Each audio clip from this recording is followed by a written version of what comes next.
Ang assumption daw of the Blessed Virgin Mary ay assumption lang din nating mga Katoliko. Maniniwala ba sila na si Maria itong pinatutungkulan ni San Juan sa kanyang pangitain na nakita niya sa kalangitan na nadaramta ng araw at nakatungtong sa buwan? Ipinagpalagay na lang din daw natin na si Maria ay iniakyat ng Diyos sa kalangitan, kaluluwa at katawan. Bakit ba natin siya pilit hinahanapan ng issue? Wala naman talaga. Bakit hindi tayo mag-concentrate lamang sa parangal na binigay ng Diyos sa Kanya? Natanong na po ba kayo ng tanong na, nasa Bible ba yan? Nasa Biblia ba yan?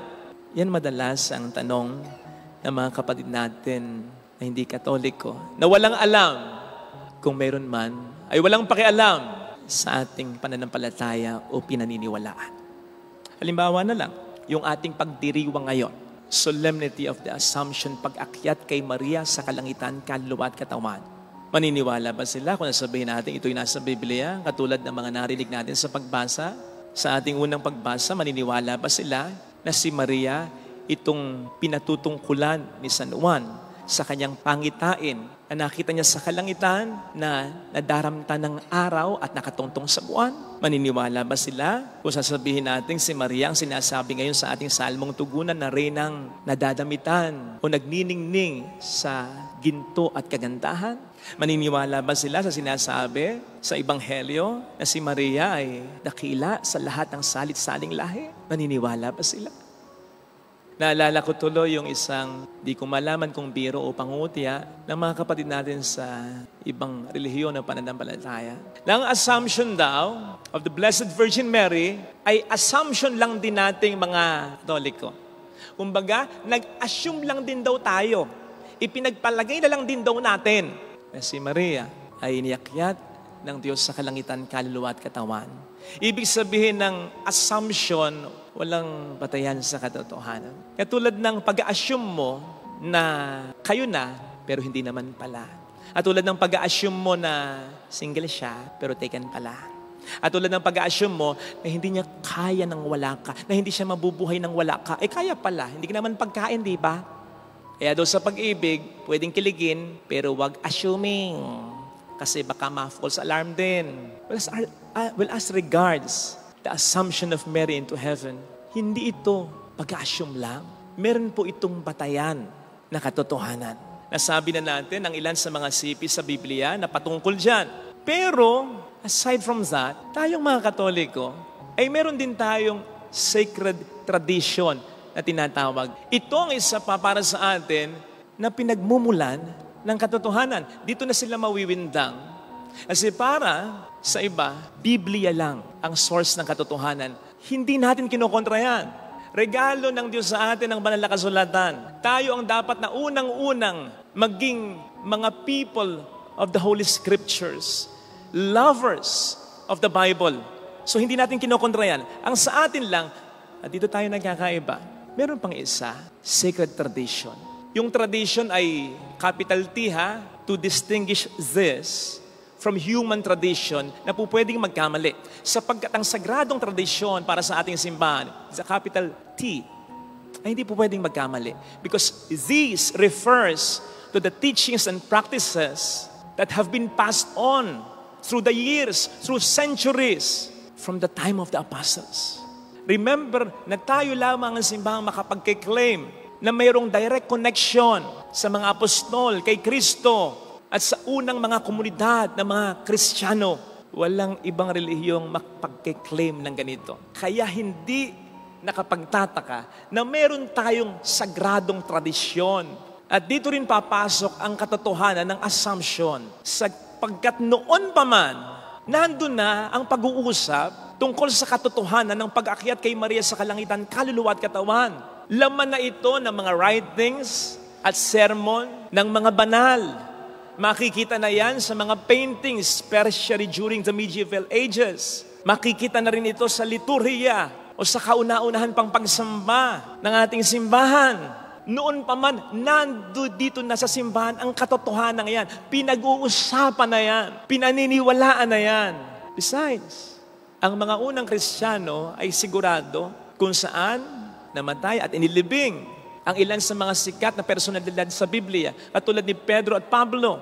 Pero wala silang siguradong pahayag kung saan namatay o kung nangamatay o namatay nga ba si Maria at kung saan talaga nailibing kung namatay man ang katawan niya. Wala patungkol kay Maria.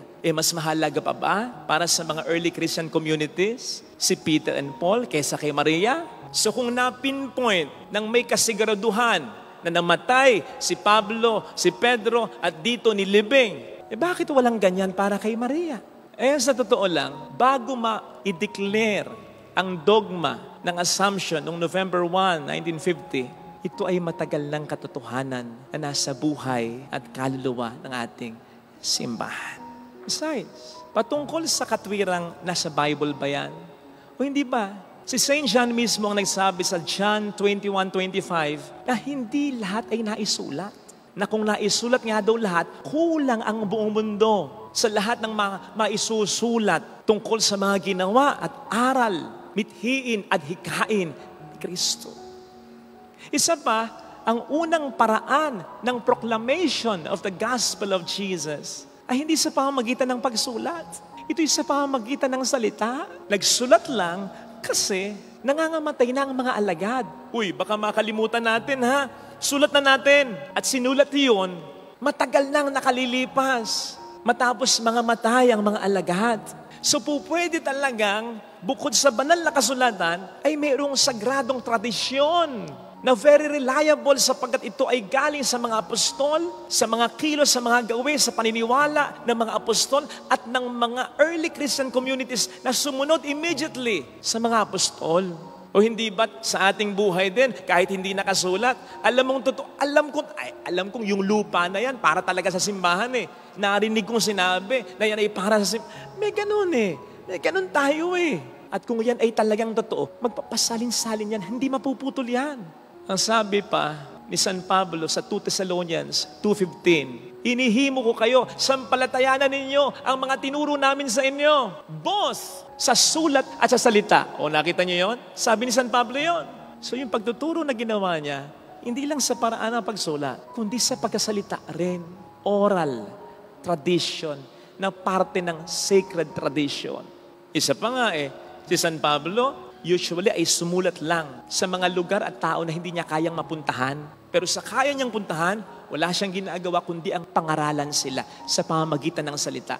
Kaya, hindi malayo sa katotohanan lang, hindi lang talaga ang banal na kasulatan ang source ng katotohanan.